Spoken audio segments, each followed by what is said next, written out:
Hello everyone, it's Elena back for this week's episode of the Financial Planner Live podcast, and this week I'm joined by Laura Ripley, financial planner at BRI Wealth Management. Laura is a very successful financial advisor, and she puts a lot of this down to building long-term trusted relationships with her client. In this week's episode, we talk about the importance of building those long-term relationships, how you potentially change or switch up your approach when dealing with different clients, the importance of patience and empathy. This episode is filled with loads of nuggets on wisdom to how to make sure that you're following a really client-centric approach and can build those long-term relationships, which will allow you to be a very successful financial advisor in your own right, just like Laura.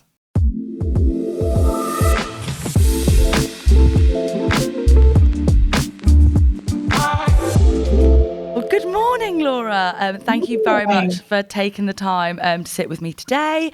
So how are you doing? Yeah, really well, thanks. And it's lovely to have another chat with you. Yes. Seems like a mate now, doesn't yes, it? I was saying to Laura, we've like we're old friends now. Yeah. So it's really nice to get you on the podcast to share your story, which fortunately I've already sort of heard a lot about and been involved with. So it's the question that I like to start with everyone. Can you tell us a little bit about your career to date and how you've got to the point where you're at now? Yeah, lovely. I joined the industry back in 2007, and I started in a very junior role at the time. So it was pretty much, making tea, answering the door, setting the meeting rooms up, that sort of role, and very quickly got into some of the investment research, which has kind of been my passion throughout my career, and then moved into pensions administration, and then paraplanning as a technical role. I then had probably 6 or 8 years in a paraplanning role where I really felt that I came on in my career and sort of built my qualifications and, got the technical background. And my employer at the time, I want to say pushed, encouraged me to take the jump into the advisor role, which wasn't really something that I felt comfortable with at the time, but I'm glad he did. And ever since, I've been looking after clients, and yeah, it's brilliant. It's a real lovely part of the job.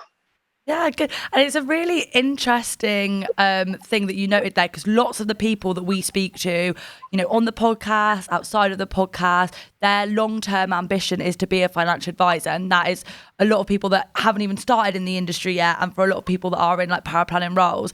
But for yourself, you really enjoyed the paraplanning side of things. You didn't know if you wanted to step into advice. Yeah, I did enjoy the paraplanning. I loved the problem solving part of it, and I loved the technical side of it. But I did love seeing the clients. I attended meetings as a paraplanner, and I loved being their point of contact and all of that. But it was more the responsibility for me. And that jump was a really big step, to the buck stops with you now. If you're leading this client relationship, they're putting trust in you. These are real people. And that was a bit of a reality check at the time, and I wasn't quite sure whether that was a jump that I could make, but I'm glad I did. I've never really looked back. There are difficult times with clients, of course there are, but it is the best part of our job, looking after the client relationships.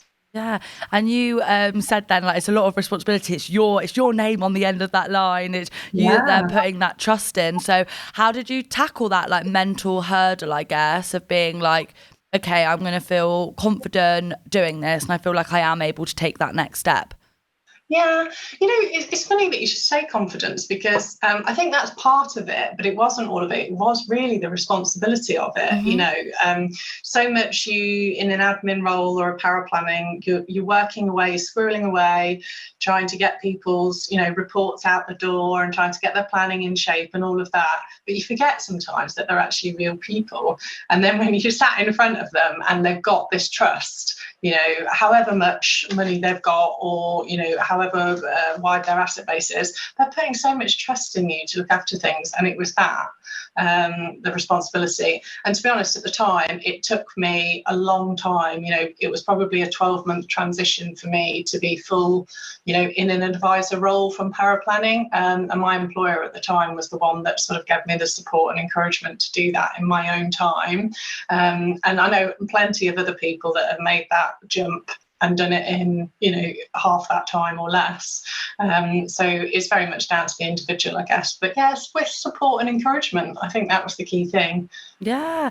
And I think we've touched then on like the support and encouragement and how like you didn't necessarily know if you wanted to be an advisor due to that responsibility element. What support and encouragement did your employer give you to sort of allow you to make that transition? I was saying my first employer, he's still a friend now, and he's probably one of the most memorable people in my career. He's been my mentor, not just career, but personal life and everything. He's really helped me become the person I am. But I remember him saying something to me, because it's his business. He was like, commercially, I'm charging you out at, I don't know, £100 an hour or whatever it was at the time as a paraplanner, but you're doing an advisor role, you're looking after the client. So I could be charging you out at this rate. And it was little things like that. And look, you lead the conversation on the bits that you're confident on, and I'll pick up the bits that you're not confident until you build that. And it was little by little, just a confidence boost for the extra responsibility. That's what he helped with. Do you feel like that mentorship has really like shaped your career then, and sort of like allowed you to become, I know, the very successful, very good advisor that I know you are? I do think I'm glad I made that move, because genuinely this is the part of the job that I love the most. I mean, it is, if you don't love that part of the job, you shouldn't be an advisor, you shouldn't be a financial planner. Nobody wants to do the paperwork side of things. It's all about talking to the clients, looking after them, helping them through things, planning. That's the fun part. That's the part that you get the satisfaction from. But I think looking back, having made that move at the time, I'm glad I did it. I'm glad I took my time in doing it. But now that responsibility issue is still there. I still feel that pressure, even as a lead planner on so many clients. You still feel that responsibility. So it's still a worry when you're looking after clients. Yeah, you definitely have to appreciate that the individuals that you're dealing with are people. They have their own lives, and the plans that you're putting in place are the financial plans that allow them to live their lives and stuff like that. So there is definitely an element of responsibility there. Do you think that leads you as a financial advisor to try and build deeper and more trusted relationships with your clients then, to feel like that you're able to work in the best way possible for them? Yeah, that's totally. I think that's probably the biggest part of a client relationship, is the trust element. Because if you can't have that level of trust for them to open up and feel at ease with you, and for them to feel confident in what you're doing and the value that you're adding to their situation, then you're not going to get the best out of them, and you're not going to be able to plan best for them going forwards. So I think the trust element is really big, and it is different for different clients as well. Like I don't have one particular type of client, so you do almost have to alter the way you work and approach things sometimes to get the best out of them and to let them feel at ease. So you might have an elderly couple where you would approach things very different to a middle-aged professional female or something. It might be two totally different approaches, but yeah, it's to let them feel confident and trust you so that they can open up. Yeah, and building on this, like different approaches for different people. We've spoken, Laura, about how you have you have like a female client base that you deal with and you speak to them, and you definitely feel like the approach that is needed with them might be slightly different. Do you mind elaborating on that a little bit further? Yeah, I'm not a strong backer of the gender movement and everything. I work with all clients, and I'm happy to work with all clients. But I do have a bundle of female professionals or retired professionals that I work with that I really enjoy working with. And the feedback that I've had is that they enjoy working with me. Now, I don't think any two clients are the same, so I don't want to put them all in, sort of shoehorn them all into one cohort. But I do think for females, particularly the ones that I've dealt with in the past, it takes them a little longer to trust you. So that might mean more of those intro sessions to begin with to get the relationship open. But they also appreciate very straight talking. It's just say it how it is, be totally honest. Don't try and flower things up to present it in a certain way, because most often they'll see straight through it. And they want to have the time to be able to build that trust with you in a relationship and not feel too rushed. Yeah, so we spoke about this previously, and when we speak about this, we're generalising, but it's definitely not something that you can ever generalise. You can't taint everyone with the same brush, and as you said, the approach that you place with each individual is very unique to them and their circumstances. But across the board, you found that women take a bit more time to build up that trust and be a bit more open with them. Why do you think that is? If as I've said, we're not generalising, but in this sense, if we sort of do, why do you think it does potentially take a little bit longer for them to build up that trust? Yeah, it could be society, and some of the professional women, females that I've worked with, they're pretty high up in their careers, and they've got there through damn hard work, and society hasn't always been fair for them, and they have had to have challenges in that career that wouldn't have been for a male colleague. That's a common conversation. The thing about the trust for the women as well, I'll just point out, is that I think once they trust you, then that's there and that's bedded in.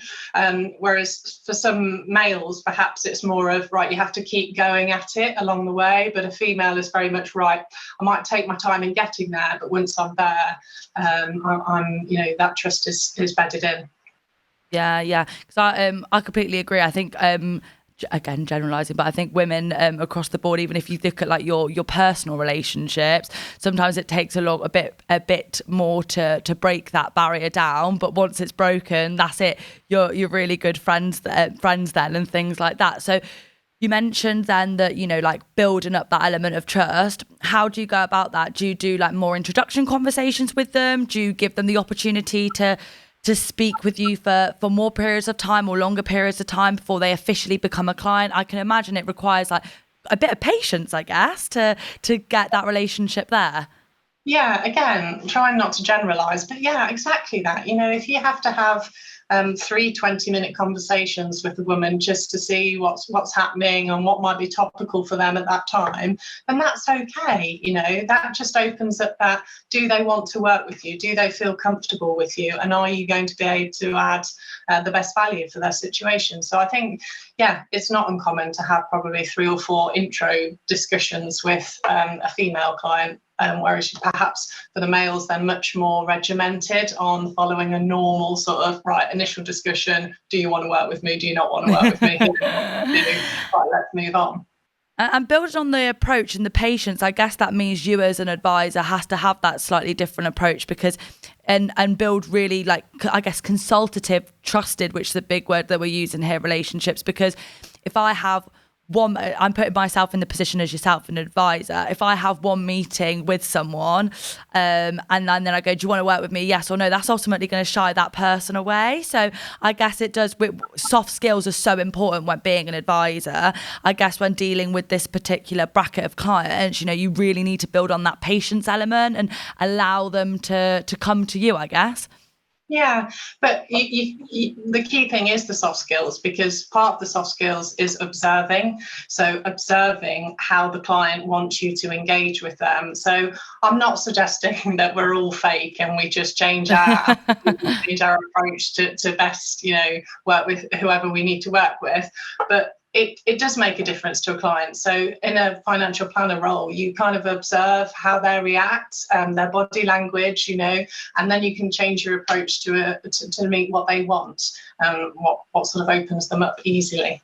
Yeah, so I guess patience is a really good soft skill that we've built on, but that adaptability as well. You spoke about earlier on in the conversation, elderly clients. I guess if you're going to meet with an elderly couple, you might approach that conversation or act or say things in a slightly different way to, you know, a professional female that you're meeting in her 20s or her 30s. And that's, again, not saying that it's fake or anything like that, but you've just got to have slight twinges to your approach to make sure that, I presume, to ensure that you're performing the best way or acting the best way possible for that particular client.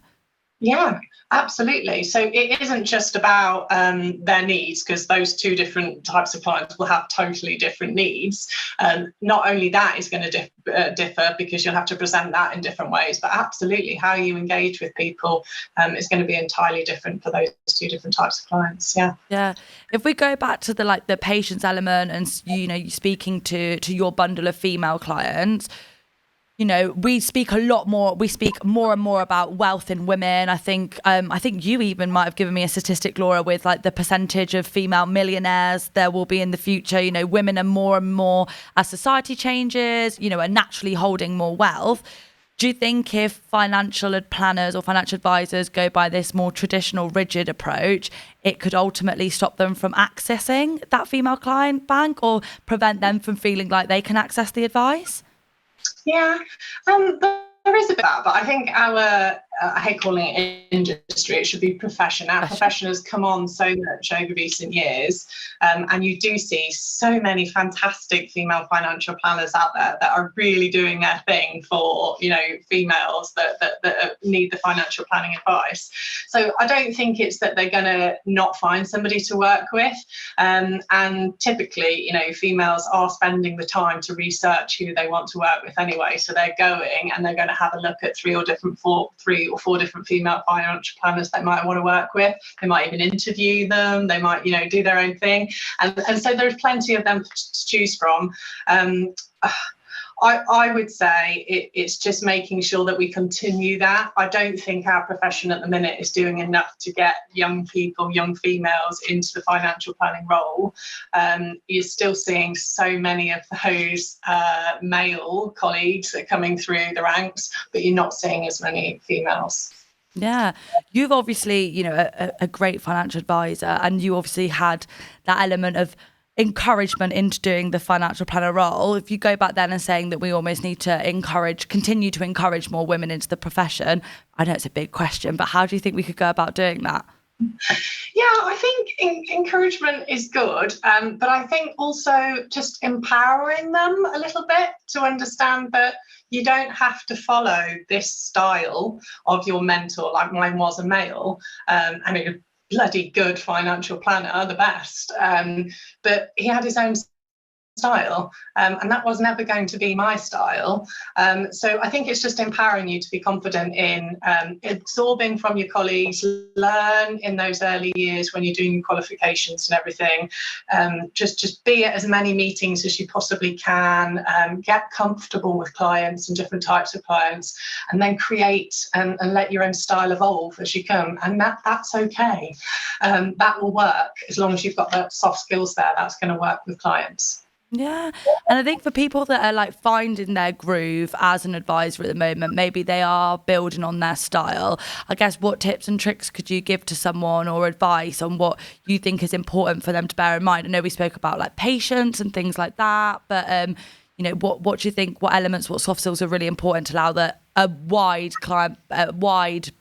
variety of people can come to you and sort of seek that financial advice? Yeah, it is. I know it's so difficult because people they're focused so much on doing the qualifications, they're focused so much on doing the exams, and then it hits them. They're like, oh my God, I've got to work on my soft skills as well. And I know it's a hard time when you're doing those exams. It felt hard for me as well. You know, I'm still doing exams now. You're constantly doing them, never finishes. But the soft skills is almost more important.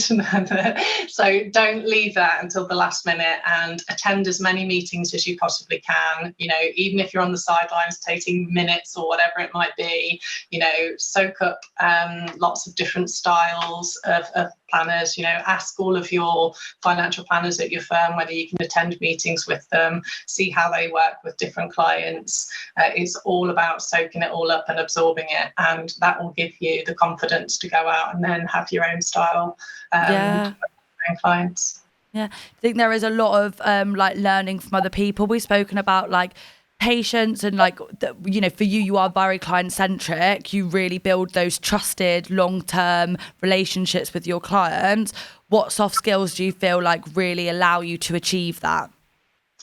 Yeah, I think again, everyone's different, but empathy is obviously the big one. In you've got to let the client talk. In a client meeting, they should be talking a lot more than you are. You've got to get across the compliance stuff. You've got to, you know, if it's a review or whatever, you've got to give them that set data, but they should be telling you what's important to them about their goals. So it's all about asking, you know, the normal open questions. Let them speak, let them feel comfortable with you to open up and tell you everything that's important to them. Yeah. And I guess when we go back to like a female client base that we touched on previously, do you think that empathy element is especially important for them? Because if they takes a while to build up trust, once that barrier is broken and they start talking to you about things, I can presume you've really got to empathise with their situation. Yeah, you do. But you know, they're all different. What's important to them, and you will learn that in that process as you get to know clients. You'll learn what's important to them. So, you know, no two client conversations are going to be the same, and you won't have the same approach to client conversations. So, yeah, there is that element with female clients, but very much around that trust. You've got to nail that trust with them in those first, you know, few meetings, and it can be a long slog sometimes because, as I say, they probably take longer over that decision than males. Yeah. And you obviously said then like letting them speak and you know, in those initial client meetings, it really should be an opportunity for them to explain their situations. And I guess as you mentioned, like trust comes with time, but have you got any particular things that you do to try and build that trust, to allow them to trust in you? Is it just being honest? Is it being transparent? You know, it's definitely a process, and it's not very easy to pin something down to it. But have you got anything that you do personally to try and navigate that so they do feel like they can trust you? Yeah, well, I think the obvious one is it'll be on everybody's list is, you know, that first meeting, you have to build rapport. And if that means that you let them talk for 45 minutes on their recent trip to Egypt or whatever, then you let them talk for 45 minutes on Egypt. You know, ask questions, delve into it, because it's important to them. If they want to tell you about it, then it's important to them. And I think that's key. And if you can do that in the first session, then it typically means that they're a bit more comfortable in talking about the finances and the things that, you know, the facts and figures later on in the discussion. Yeah. And obviously you're someone that, as we've mentioned there, loves the relationship side of things. Do you think that's really what gets you out of bed in the morning? Like knowing that you're going to see a client that you've got a good relationship with, and knowing that, oh, you know, John here, you've managed to put that plan together and you're going to get to speak to John about it. Is that what really gets you excited? Oh my God, you know, if I wake up in the morning and I've got multiple meetings in my diary, that's a good day for me. Multiple client meetings is a happy day. I know that's not probably the most efficient way to run, because you've got to do your notes and you've got to do the compliance bits and you've got to do office and management and all the rest of it that comes in between. But that is the best day, is when you've got multiple client meetings, yeah. Yeah. And do you think then, like going back to yourself, I guess when you're in those paraplanning roles, you mentioned that you were always like very investment focused, like to be involved with that, but you had to take that encouragement to take that leap. Do you think it was that genuine passion in terms of like loving to be with clients that really made you do that shift? Do you think other people that maybe are in those back office positions might feel a bit nervous about actually leading those meetings or things like that, but they just love speaking and being with clients? Do you feel then like being an advisor could potentially be the right role for them? Oh, yeah, that's great. I mean, honestly, the advisor role is the best. It is fantastic looking after clients, but it isn't for everyone. So I know so many paraplanners who are career paraplanners, and they're bloody good as well. You know, they're really fantastic. And that's fine. You know, if you don't want that client-facing role, then that's fine. And that will give you all the job satisfaction you want, because you're still doing the problem solving and the solutions and the technical aspects, but you just haven't got that client bit. But if you're going to be a financial planner, you've got to love that part of the job, the client relationship, because that is the priority, is leading the relationship. Yeah. Yeah, 100%. And you said then as well, like previously, about the qualifications. It's a continuous journey, don't you? You do your level 4, and then it's your chartered exams, and then how can you get to your fellowship? So I do appreciate that it's a continuous thing throughout your whole career. It doesn't end as soon as you've got the level 4 diploma. But you touched on earlier on how the soft skills are just as important, if not even more important. Like, why do you think that? Because I think that's more than half of our job is the client relationships. Like, I don't think in a client meeting I use the technical knowledge necessarily that I've learned in my qualifications. I'm a chartered and I'm a fellow, and I've done pretty much every single CII exam going, I think. But I don't think I use that often in client meetings. I think it's much more about opening clients up, letting them talk, hearing, observing, listening. There is going to be technical questions thrown at you, and you've got to think on the spot as well. Particularly in those initial discussions, you've got to have your planning hat on and understand where the conversation is going, so you can display and present to the client how you're going to add value to the situation. So you need the technical part of that, but you're not going to be quizzed on this in a client meeting. It's just not going to happen. The soft skills is much more important.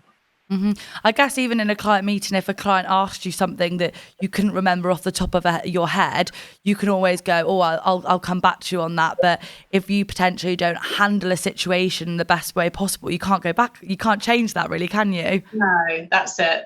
Yeah. I mean, I'm sure everybody's got a pocket full of those standard responses. Oh, that's an interesting question. Find yourself a little bit of time, or let me come back to you on that at the end of the conversation, and then casually forget to do it. It's constant. We've all got those in our pocket to use in that scenario where you haven't got the answer there and then you need to go and check it, and that happens. And there's no shame in that you haven't got everything to hand. Quite a lot of people will have, certainly some of the recent clients I've been looking after, they've had such complex tax situations. I'm not going to know that. I'm not a tax advisor. I'm a financial planner. I need to go away and check that for you. I need to go and ask a colleague or, an accountant, a tax advisor to help me with that, to give you the best guidance. So I think that's okay. There's no shame in that at all. And clients will appreciate that. They don't expect you to know everything either. They don't know everything. But as long as you can add the confidence that you're the right person to do the job and go and find it for them, then I think that's a done deal, isn't it? That's the confidence they need. I guess it all goes back to building that trust. Like, I would much prefer to ask someone a question and then go, oh, that's a really good question, I'll come back to you on that, rather than spinning me a yarn and I can sort of tell they're spinning me a bit of a yarn, because that damages the trust element. And, we're all human at the end of the day. You can't expect to know everything. So I guess that even further elevates you building your rapport, because it shows that your financial planner, like you, is a human being. Yeah, that's it. Yeah. And there is so much, like I say, those tricks that people will learn is that, when that question comes and you haven't got the answer and you have to say, I'll come back to you, quickly divert the conversation to something that you can add value to there. And then, it's helpful to have experience of being asked a question that you don't know the answer to. And it will happen where you waffle on about something and then think, what on earth am I talking about? I've got to move on. But yeah, just don't be honest with the clients. They'll appreciate that.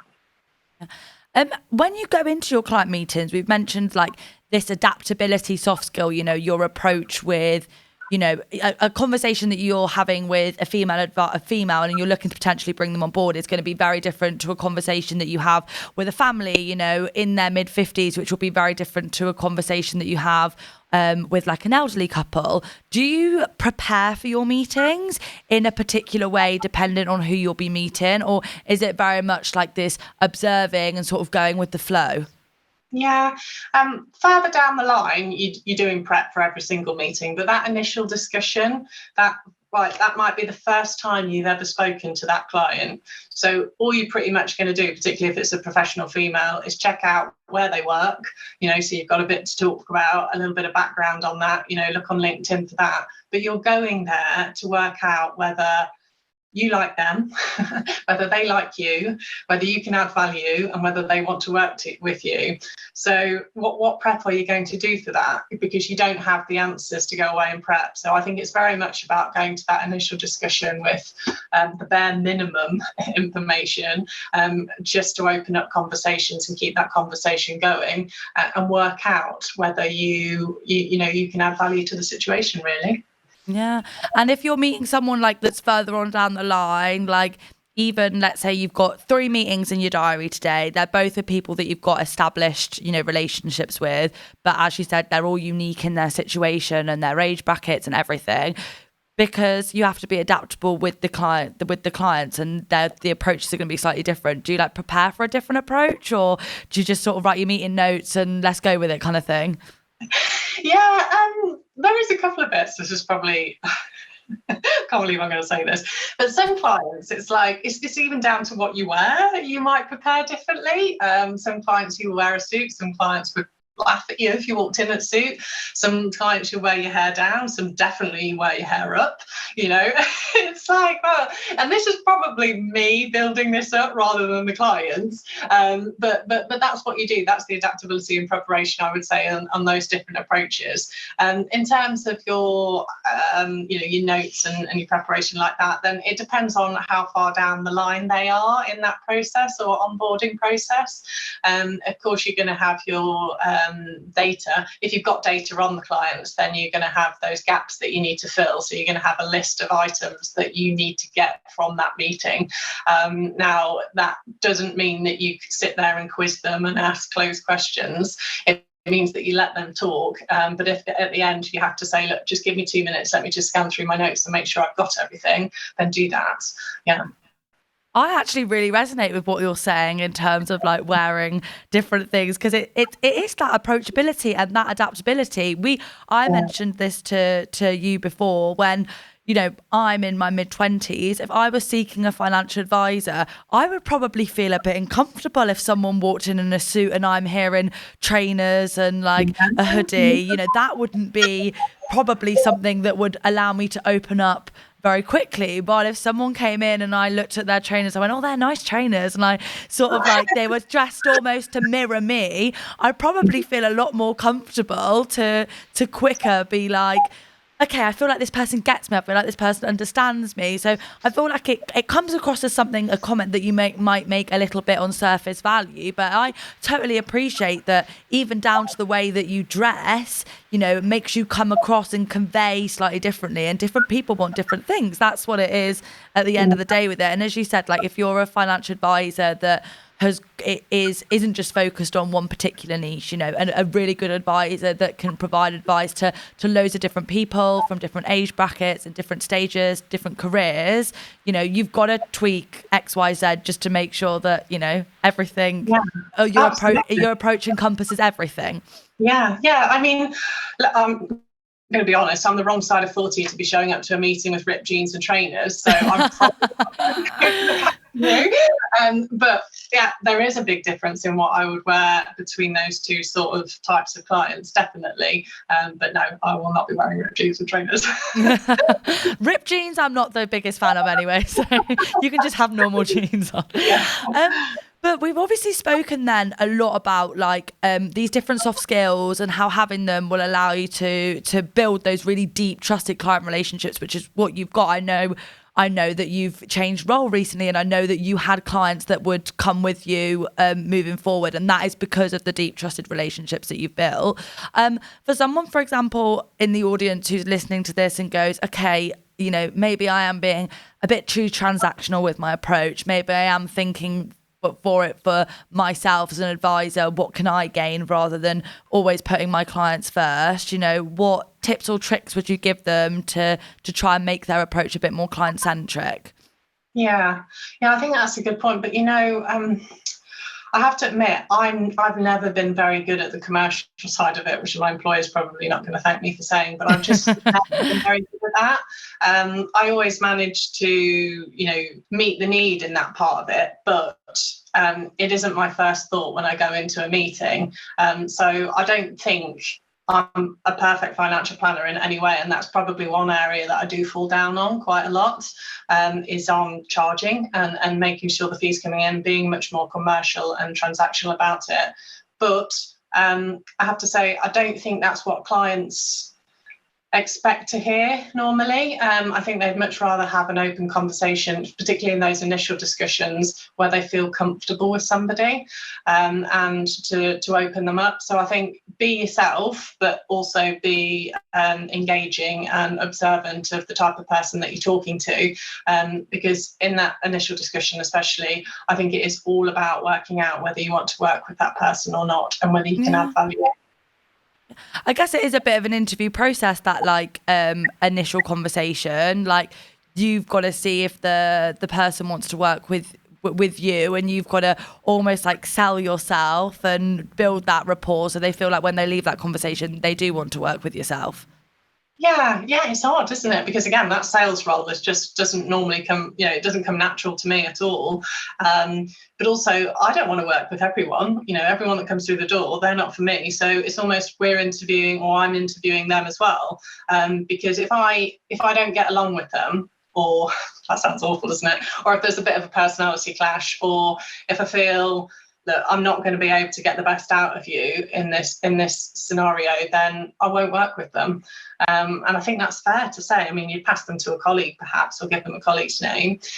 But I think it's such a people's business, that you've got to get along with that person, and you've got to feel as well that you can justify your fees by adding enough value.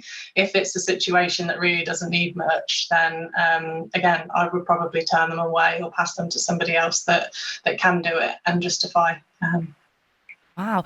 I think that's a really interesting point there, Laura, because we've spoken so much about trust and you building someone else, you building someone else's trust. But I guess they've also got to build trust with you then, because if you don't feel like, you're going to have synergy between them, it might not be the best client for you. So it sounds so weird, but, has there been times when you've turned away business and gone to people, I don't think this is going to work, and decided, to park it after initial conversation? Yeah, I think there's been a couple of situations. The most recent one was, I